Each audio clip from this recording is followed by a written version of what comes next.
This unit is split into two sections. The first looks at all you need to know about light. The second covers sound. Let's start with the behaviour of light and shadows. Light is a form of energy that travels at incredibly high speed, and we detect it, obviously, by using our eyes. But where does light come from?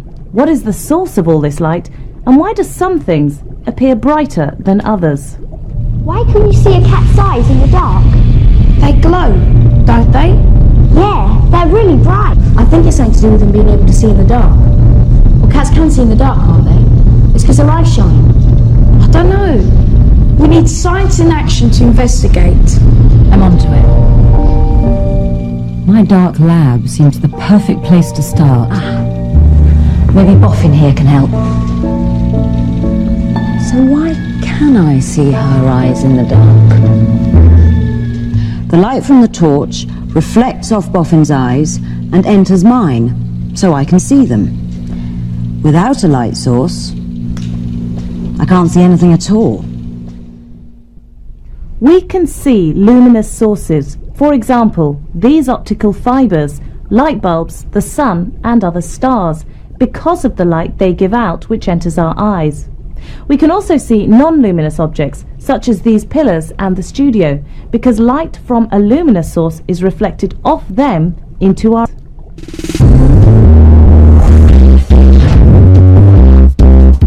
So for light, you need to know that luminous means that something gives out its own light. Non-luminous means that an object does not give out light and can only be seen because it reflects light.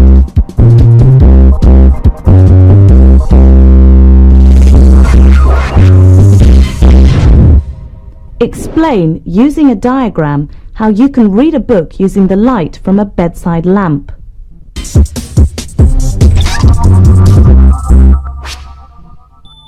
Your diagram would look like this.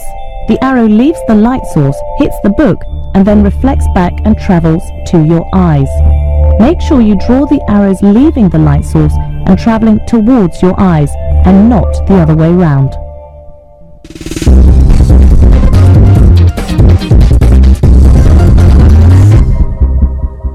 Most surfaces reflect light, but unlike most everyday things, mirrors have a smooth surface and therefore reflect light in a regular and predictable way. Light is reflected from a mirror at the same angle as it hits it. And remember, light only ever travels in straight lines. Everything you see is a result of light travelling into your eyes, and light can only travel in straight lines like this. If light was curved, then you could see around corners, and as we can see from this, that's not the case. And the only way we can see this light is when all the holes are lined up in a straight line. You can see this happening when I use this flexible mirror. If we look closer up, we can see the light rays shining directly onto the surface of the mirror. When I use this bend the mirror surface, the light rays bounce off the mirror surface at different angles, giving a distorted image.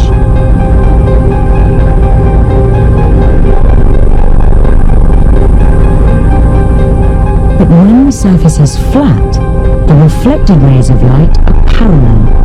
They all reflect back in the same direction, and when those rays go into my eye, I can see an undistorted image of myself. A mirror is a flat, shiny surface, and most of the light that hits it reflects or bounces back. How mirrors reflect light is a key concept in this unit, and for your test you really need to understand it well. The ray of light striking the mirror is called the incident ray, and the ray leaving the mirror is called the reflected ray. The angle of incidence is measured with a protractor from the dotted line called the normal, and this angle of incidence, I, will always be the same angle of reflection, R.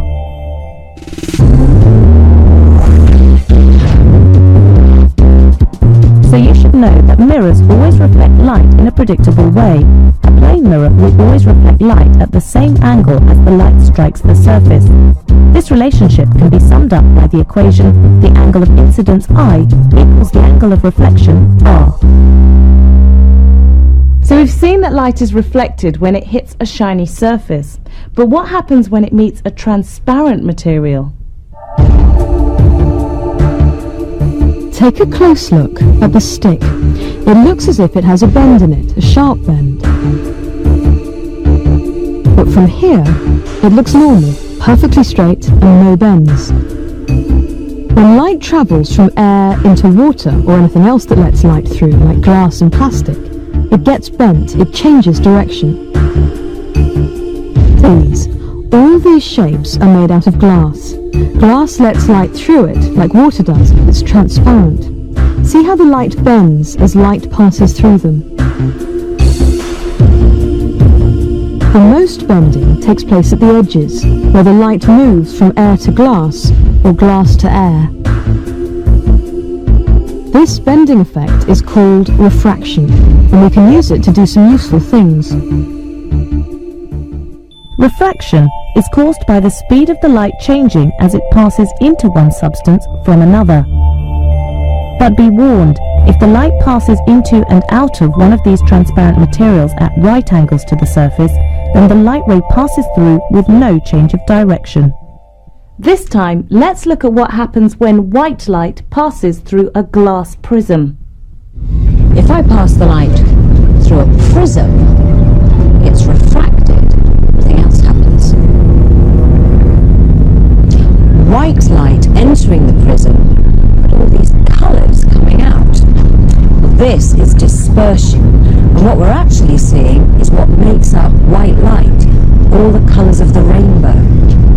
This is why the sky is blue and the sunset is orange. This range of colours that's produced by the dispersion of white light is called a spectrum. And for your test, you need to know the names and the order of the colours. So we've got a rhyme to help you. This range of colours can be remembered using this rhyme. Richard of York gave battle in vain. Starting with R for red, O for orange, Y for yellow, G for green, B for blue, I for indigo, and V for violet. So, for your test, you need to be clear about refraction and dispersion. Here are some key definitions to help you.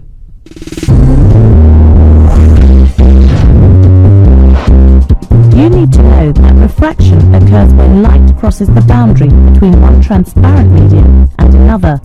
For example, air to glass or air to water. Dispersion is the process when white light passes through a prism and splits up into a range of colours, called the spectrum.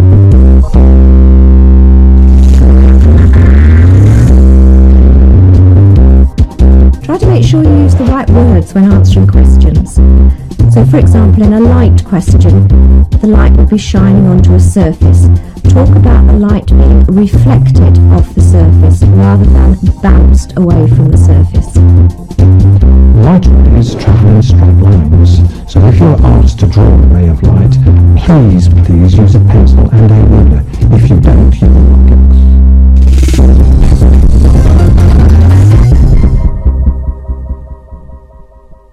First of all, coloured filters. These are translucent. That means they allow some light to pass through, while some of the light is absorbed by the filter. Very simply, the colour of the light is the colour of the filter that it passes through. Remember, the filter has absorbed all of the other colours. Here in the studio, we have used a magenta filter and a blue filter to create this backdrop. No coloured filter, and we are left with white light.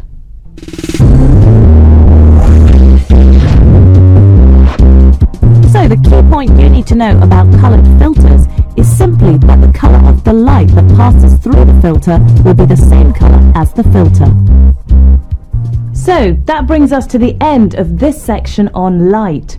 If you're not sure about those light ray diagrams, why not rewind and go over the key points again. Remember, there are more practice questions in our Key Stage 3 book and on our website.